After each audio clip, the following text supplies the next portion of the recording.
Chapter 8. Bipo wishes to resolve a legal tussle between the families of two of his pupils that has been going on for 3 years before relocating to the UK. The school had conducted an election for a new set of prefects. The contestants bought forms depending on the positions they wished to contest for. Forms for the position of head boy and head girl was N50,000 and 40,000 for the deputies, and N25,000 for all other positions. After purchasing the forms, they would be screened by a panel constituted by the management. The screening ensured that participants were above average academically and that they had a good moral history. Especially in the school, the students read out their expression of interest letter to the panel, and their power of communication was gauged.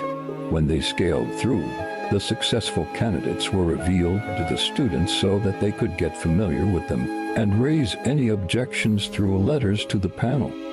The names were pasted on the notice board for 2 weeks, after which the candidates would address the students on the much-anticipated speech day. The election was then held the next day. On speech day, however, something terrible happened. Banky, an SSS2 student vying for the post of social prefect, during her speech says, "Instead of voting for the son of an ex-convict, cast your vote for me. You will never regret it." He said this about her key opponent, Tosh, who is also an SSS2. Before the principal could disapprove of these words, Tosh walked out of the hall. Tosh's father, Chief Ogbo, was not an ex-convict, but he had spent 36 months in detention as a face trial for alleged misappropriation of N2.5 billion government contract sum. The case dragged on for 5 years, but he was released and was ordered to refund the sum. Chief Ogbo insisted that Banky and his parents write letters of apology to himself and his son, and that the letters be published in the school magazine, but Banky's parents declined to do this. Bipo is hoping that he could get the warring parties to settle out of court before he relocated. He is also upset that he would miss the Invention Club, especially the Breath Project, the club that made phones out of recycled panels and chips. Project had attracted media and government interest. He fears that if he left Nigeria, the project could derail. He promised he would do everything he could to fly in from the UK to be part of the launch. Chapter 9. Stardom is especially known for planning great excursions. Bipo ensures that an excursion takes place every year so that the students have a good grasp of their country before they are sent abroad. The students visited places like the Kogosi Warm Springs in Ekiti State, Erinijisho Waterfalls in Osun State, and the O Waterfalls in Kwara, which is the highest in West Africa, measuring 120 meters above water level and cascading 330 feet down an escarpment. The students also went down to the Garba Falls in Niger State. Stardom also plans to visit other waterfalls, like the Kwa Falls in Enija, Calabar Isopin Plateau, Karu in Nasarawa, and Brup in Gembu, Taraba.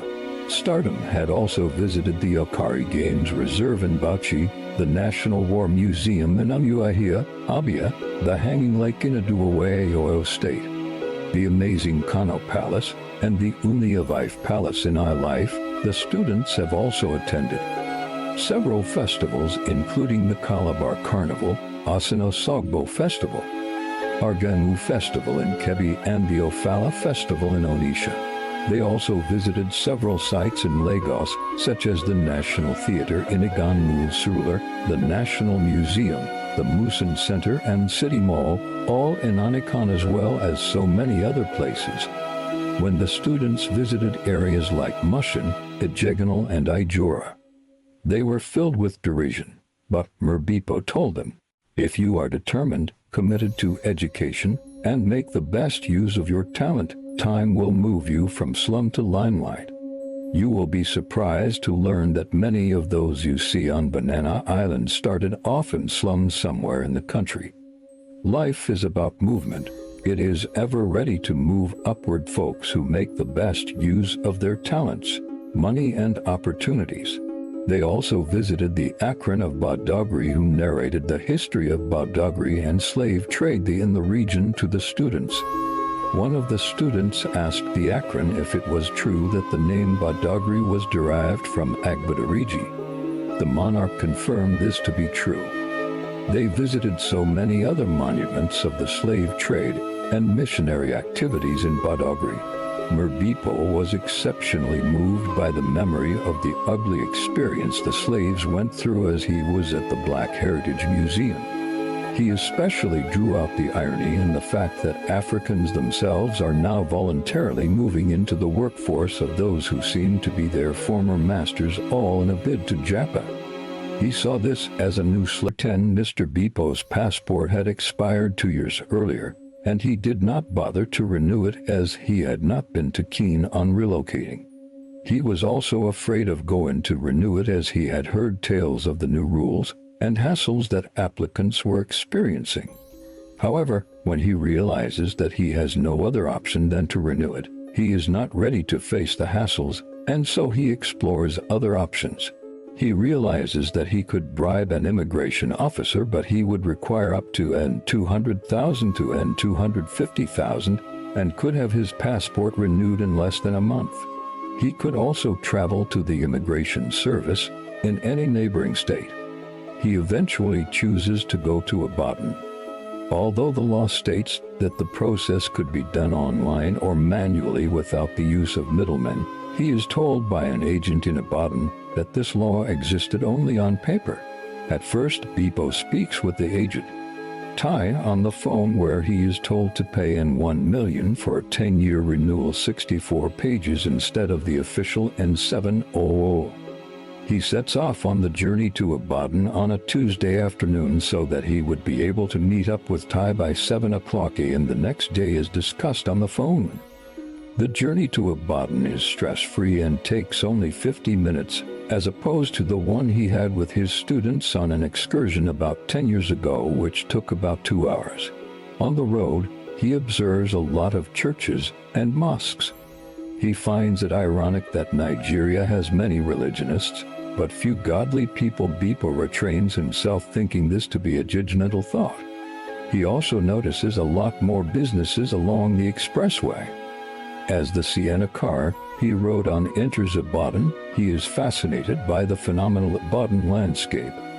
He is reminded of the poem Ibadan by J.P. Clark.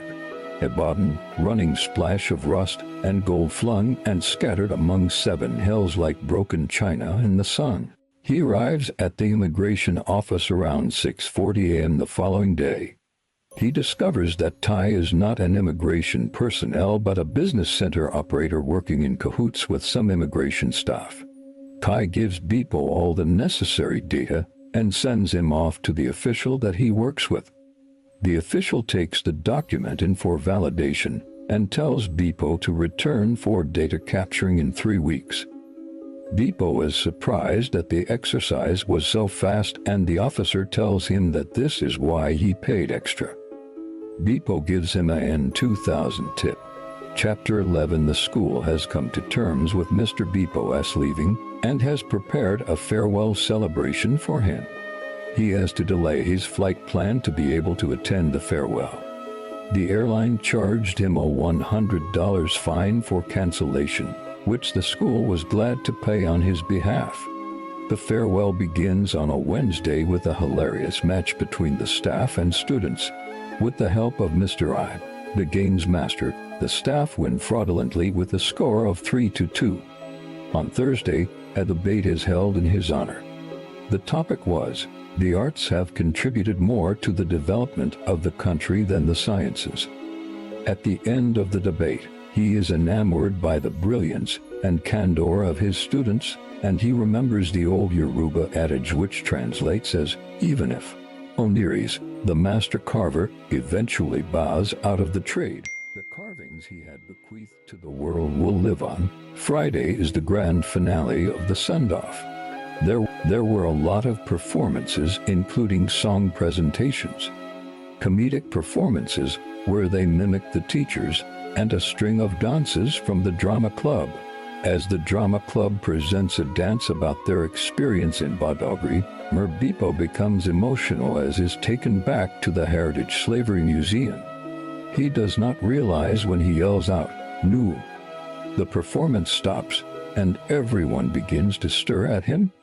He immediately comports himself and saves face by retorting, "I mean, no school could have done the canoe dance better.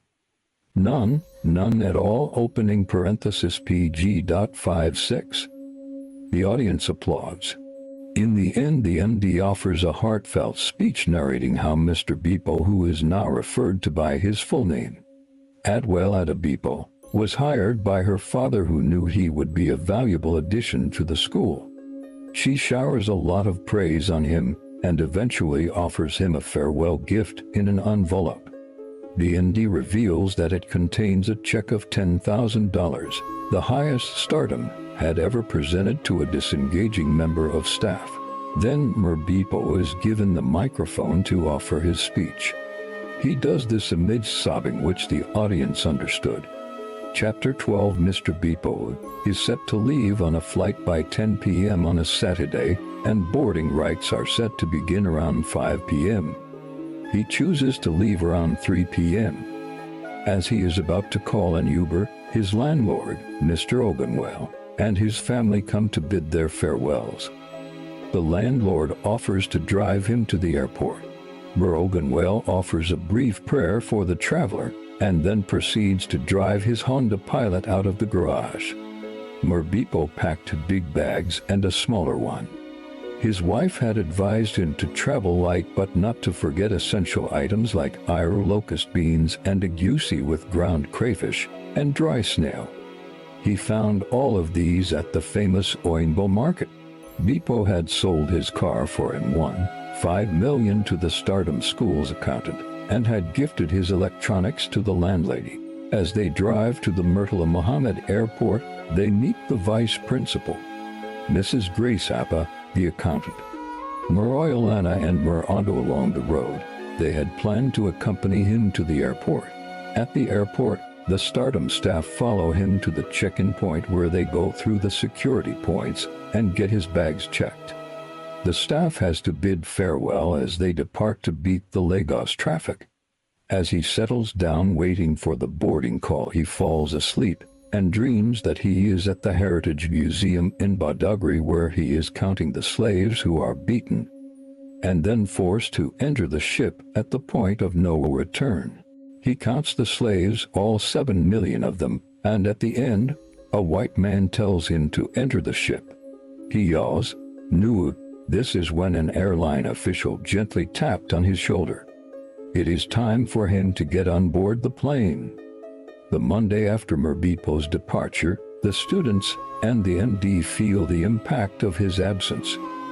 However, the ND assures the students that they would get another principal. But just before the ND could say more, the students draw her attention to Bipo, who has returned. The students immediately sweep him off his feet as he tells them that he is back and that he is not leaving, as he is going to complete his mission. His voice is barely heard as the students chant the school's victory song.